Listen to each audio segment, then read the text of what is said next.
നല്ലോണം ഉറങ്ങാന്ന് വെച്ചിട്ട് നിൽക്കുന്ന ദിവസമാണ് ഞായറാഴ്ച. പക്ഷെ അന്നത്തെ ദിവസം ഇങ്ങനെ നമുക്ക് ഉറങ്ങാനും കിട്ടൂല. അന്നേരം ഉമ്മ പറയുന്നത് വേ സ്റ്റേഷൻ്റെ അപ്പുറം പോയിട്ട് എന്നാൽ ഇറച്ചി മീനും കൊയ്യെല്ലാം കിട്ടുമോ, കുറച്ച് ലേറ്റേക്ക് തന്നെ ആൾക്കാരെല്ലാം മേടിച്ചിട്ട് പോകും. പറഞ്ഞു ശരിയാ. അങ്ങനെ ഞാൻ എന്താക്കി പോകുന്നവരെ ഇവിടെ ആരുമില്ല. ഞാൻ വെച്ചാൽ ആരും ഉണ്ടാവില്ല, നോക്കുന്നവരില്ല. ഇറച്ചി പീടിയിലും നല്ല തിരക്കുണ്ട്, പച്ചക്കറി പീടിയിലും നല്ല തിരക്കുണ്ട്, മീൻ പീടിയിലും നല്ല തിരക്കുണ്ട്. അങ്ങനെ ഞാൻ റോഡ് മുറിച്ചായിരുന്നു ഫസ്റ്റ് ചിക്കൻ പറയാൻ പോയി. കാരണം ചിക്കൻ നമ്മൾ മീൻ മേടിച്ചിട്ട് വരുമ്പോഴത്തേക്ക് അപ്പോഴത്തേക്ക് ചിക്കൻ റെഡി ആവും. അപ്പോൾ നമുക്ക് വെറുതെ കാത്തു നിന്നിട്ട് നമ്മൾ സമയം പോകില്ല.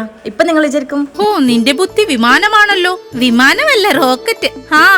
റോക്കറ്റ്. പക്ഷെ ഇതെപ്പോഴും വർക്കൗട്ട് ആവില്ല. കാരണം ചിക്കൻ പീടിയിൽ നല്ല ആളുണ്ടെങ്കിൽ നമ്മൾ നിന്നിട്ട് തന്നെ ആയിപ്പോവും. അങ്ങനെ മീനാണെങ്കിൽ എല്ലാം മാത്രം മീനുണ്ട്, പക്ഷേ വിലയാണെങ്കിൽ അങ്ങോട്ട് ഒതുക്കാൻ കഴിയില്ല. അങ്ങനെ ഞങ്ങൾ സാധനം വാങ്ങിച്ചിട്ട് പോകുന്നേരം ഇതാണ് ഇവിടുത്തെ പച്ചക്കറി പീടി വരുന്നത്. അതിൻ്റെ നേരെ ഓപ്പോസിറ്റ് കാണുന്നതാണ് ഇറച്ചിപ്പീടിയ. അങ്ങനെ ഞങ്ങൾ എന്താക്കി റെയിലിൻ്റെ അടുത്ത് നടന്നെത്തി.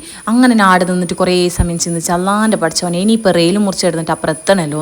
അങ്ങനെ പോകുന്ന വഴിക്കാന്നേ ഇതിലൂട്ടെല്ലാം പണ്ട് വഴിയുണ്ട്. അവിടെ ഒരു പൊട്ട കിണറുണ്ട്. നമ്മൾ അതിലൂട്ടെല്ലാം പണ്ട് പോക്കുണ്ടേ. അങ്ങനെ ഞാൻ പോകാൻ പോകുന്നേരാന്ന് ട്രെയിൻ വരുന്ന വെച്ചേട്ടെ. ഈ ട്രെയിൻ വരുന്ന വെച്ചേട്ടാലോ പ്ലെയിൻ വരുന്ന വെച്ചേട്ടാലോ ഇപ്പം ഞാൻ നിന്ന് നോക്കുവേ എന്താ നടക്കാറിനൂടെ. അങ്ങനെ ഇതിങ്ങനെ പോകുന്നാണ്ടല്ലേ ഞാൻ വെച്ചാൽ അല്ലാണ്ട് പഠിച്ചത്. ഞാൻ ഇതിങ്ങനെ നോക്കിയിരിക്കുന്നത് നമുക്ക് എന്താ വട്ടല്ലേ എന്ന് നിങ്ങൾ കരുതിയിട്ടുണ്ടാവും. പക്ഷെ പോയിട്ടില്ല. ഞാൻ എന്താക്കി ഈ ട്രെയിൻ ഫുള്ളും പോകുന്നവരെ അവിടെ നിന്ന് നോക്കി എന്നിട്ട് പോയി.